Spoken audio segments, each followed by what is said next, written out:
Kencing unta boleh dijadikan obat? Benar, benar. Hadisnya sahih, riwayat Bukhari. Ya. Nabi SAW menyebutkan dalam hadis bahwasanya kencing unta itu ya boleh diminum, dan wanita Ansar menggunakan untuk rambut mereka, menyuburkan rambut mereka. Sebagian ulama menukil mengatakan apa hikmahnya kenapa kencing unta itu bisa diminum, gitu kan, dan dijadikan sebagai obat, dan kenapa dia tidak najis seperti hewan-hewan lain. Dinukil bahwasanya unta ini memang dengan hikmah Allah SWT, mereka hanya mau makan pohon-pohon yang ada di padang pasir, dan pohon padang pasir ini semuanya kering memang dan berduri. Jadi tidak ada kandungan air kalau kecuali sedikit sekali, gitu kan. Dan unta ini hewan yang tidak mau minum sembarangan air. Jadi kalau ada air tergenang dia tidak langsung main minum saja. Dia menunggu dan mencium, pada saat tidak ada bau baru dia minum air tersebut, gitu kan. Kalaupun di Madinah diberikan makan, biasanya cuma diberikan makan unta. Ini diantara diberikan makan kurma, maaf. Dan ini ya dinukil sebagian ulama menukil hikmahnya. Tapi yang jelas terlepas daripada itu memang ada hadis Nabi SAW, hadis sahih berhubungan dengan masalah itu. Kalau anda lagi umroh, kalau misalnya travelnya bisa, itu kalau saya kemarin bimbing umroh itu bisa diminta ke supirnya menuju ke wilayah Hudaybiyah. Hudaybiyah itu tempat perjanjian dulu antara muslimin dengan orang-orang Quraisy pada saat Nabi SAW keluar dengan 1.400 orang untuk haji, kemudian ditahan oleh orang-orang Quraisy. Hudaybiyah dekat antara Mekah ke Jeddah. Di situ memang di pinggir jalan semuanya ya banyak orang punya peternakan unta, dan mereka menjual di pinggir jalan susu unta dengan kencingnya, disebelahkan gitu, dijual. Kalau tidak salah dijual 3 real atau 5 real satu botol air mineral itu ya.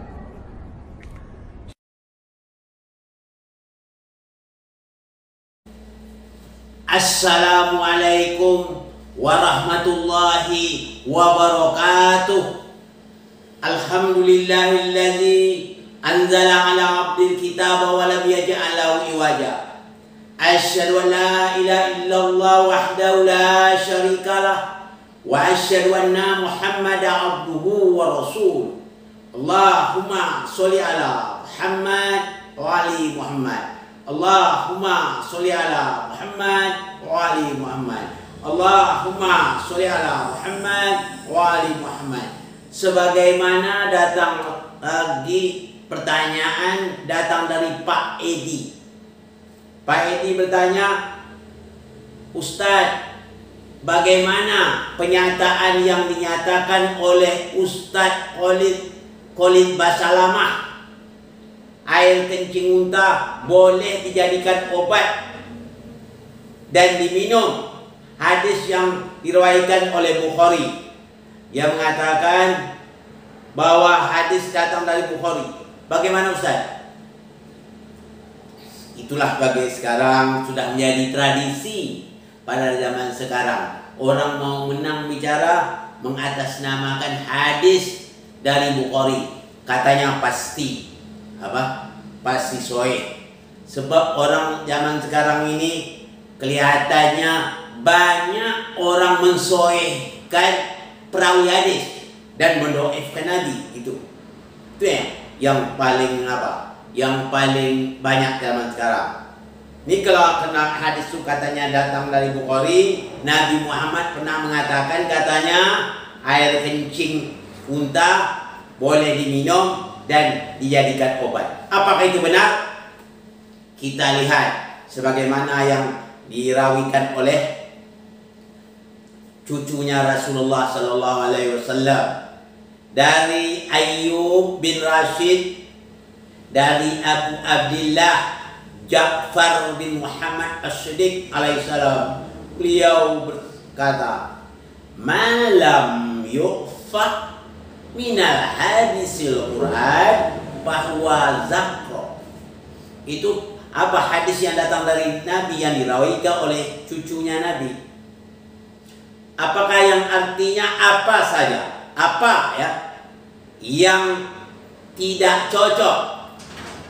Hadis yang tidak cocok dengan Al-Quran, maka itu adalah dusta. Memang Nabi sudah mengatakan nanti orang banyak yang mengatasnamakan beliau, mengataskan nama aku, kata Rasulullah. Nanti di akhir zaman banyak orang mengatas nama aku, hadis dari aku, apabila hadis itu tidak cocok dengan Quran. maka itu merupakan satu pembohong, kata Nabi. Walaupun dia mengatasnamaku. Kalau kita lihat ya dalam bahasa Al-Quran, apa saja yang menjijikkan itu najis, haram, tidak boleh diminum. Ini merupakan adalah kotoran kuda, air kencing kuda, air kencing unta katanya, kuda. Air kencing unta katanya boleh diminum jadikan obat. Ini a'udzubillah min zalik. Apakah mungkin Rasulullah menyuruh yang jelek? Apakah Rasulullah mungkin menyuruh sesuatu yang bertentangan dengan Al-Quran? Dalam Al-Quran sudah dinyatakan apa saja yang menjijikkan, yang najis itu haram, tidak boleh diminum. Ini katanya Rasulullah itu seolah-olah membolehkan, seolah-olah bertentangan pula Rasulullah Al-Quran. Apakah mungkin Rasulullah bertentangan Al-Quran?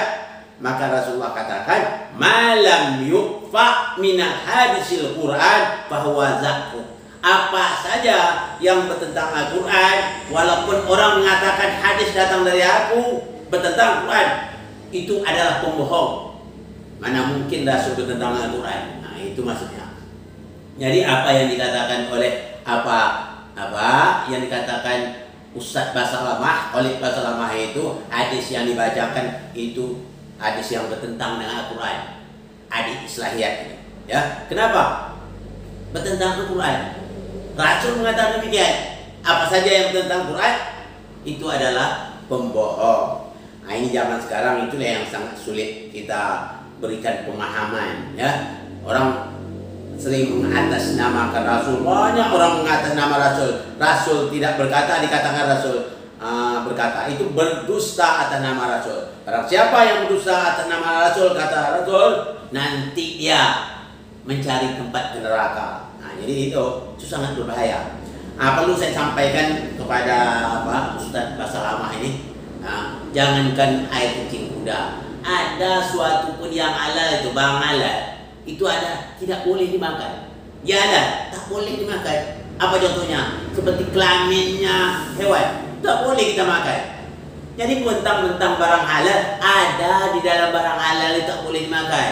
Ya. Kelaminnya hewan, kelamin unta, kelaminnya kelaminnya kerbau, kelamin sapi, kelaminnya kuda, semuanya tak boleh kita makan. Nah, jadi Allah itu menghalalkan yang baik-baik saja, mengharamkan yang kotor, yang jijik itu tak boleh dimakan. Ya. Jadi air bagaimanapun yang namanya air kencing unta itu najis, tidak boleh diminum, apalagi dijadikan obat. Kadang-kadang orang saya heran sekali, tak mana heran betul saya. Ya, dalam Al-Quran sudah dijelaskan Allah obat segala obat. Coba lihat dalam surah An-Nahl ayat 69. Allah katakan obat itu hanya madu. Bahkan Rasul mengatakan juga tidak ada obat kecuali madu dan berbekam. Nah, kita harus paham itu. Kadang-kadang makanya sering saya lihat ya banyak hadis-hadis yang terlupakan, banyak hadis yang dirawi oleh ahlul bait terlupakan. Banyaknya hadis yang dirawi oleh ahlul bait terlupakan. Hadis yang tidak dirawi ahlul bait yang belum tentu benar itu yang dibangkitkan. Ini sangat celaka sekali. Bahkan Rasul mengatakan, aku tinggal pusaka itu dua, Al-Quran dan ahlul baitku. Sekarang kita ahlul bait itu yang kita lupakan, yang bukan ahlul bait yang kita naikkan. A'udzubillah min zalik. Bahaya nanti. Apakah antum semua tidak takut atau tidak malu berhadapan dengan Allah? Tidak malukah nanti berhadapan Rasul? Apa yang tak layak bagi Rasul Anda katakan dari Rasul. Bahkan Anda untuk menamakan orang yang merawi hadis itu Bukhari. Dia beranggapan kalau Bukhari pasti benar, kata dia. Kalau kita lihat ya, saya sejarah Bukhari juga kalau kita katakan tidak ketemu dengan Nabi. Bukhari itu kan kelahiran di Bukhara. Ya, Bukhara, daerah jajahan itu Rusia. Kalau sekarang Uni Soviet kalau dulu ada nama desa itu namanya Bukhara. Ya, desa nama Bukhara. Kenapa jadi Bukhari? Nah, dalam bahasa Arab kita harus tahu juga ya hal sejarahnya. Kenapa dijadikan Bukhari, tak Bukhara, tak Bukhara? Karena itu memakai ya nisbah. Ya, menamakan ya nisbah, dinisbahkan kepada desa dia.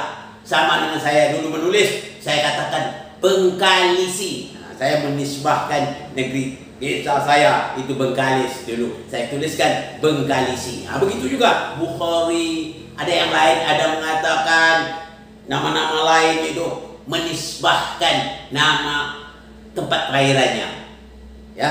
Nah, jadi kita harus tahu ya, dia juga tidak bertemu dengan Rasul. Tapi kalau yang namanya cucu Nabi itu bertemu dengan Rasul, ya, bertemu dengan Nabi. Maka ada yang menerangkan malam yufa minal hadisil Quran fahuwa zakru. Apa saja yang hadis bertentang dengan Quran walaupun atas nama aku, kata Rasul, bertentang Quran, itu ada dusta, bukan kata aku. Jadi dusta. Ya, ada seperti itu. Masakan Rasul menghalalkan meminum air kencing kuda, banyak lagi minuman yang harus minum, ya. Tak air kencing kuda yang diminum, tak kencing unta yang diminum. Tidak kencing unta diminum, banyak minum yang bersih, yang suci, yang kita jadikan obat, ya.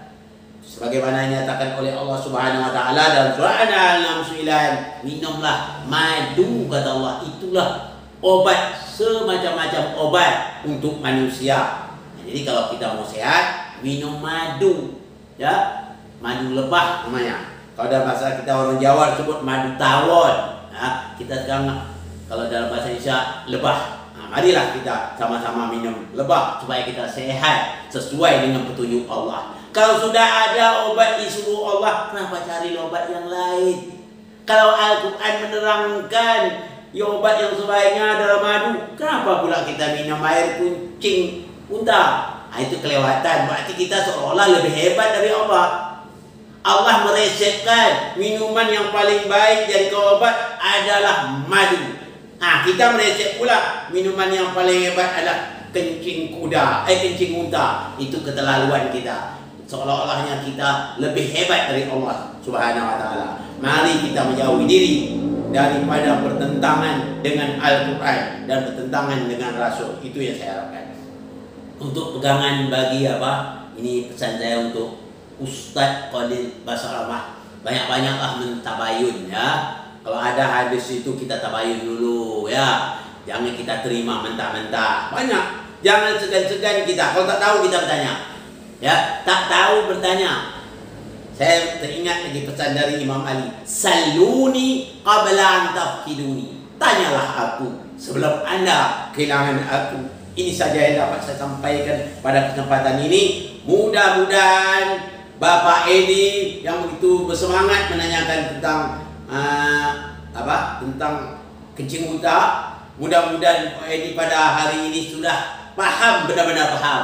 Mudah-mudahan Pak Edi tidak tertipu dari hadis-hadis yang dipalsukan orang. Mari kita kembali kepada Al-Quran dan Ahlul Bait Nabi Muhammad sallallahu alaihi wasallam. Ini saja yang dapat saya sampaikan pada kesempatan ini. Saya mohon maaf dari segala kekurangan. Wabillahi taufiq wal hidayah. Assalamualaikum warahmatullahi wabarakatuh.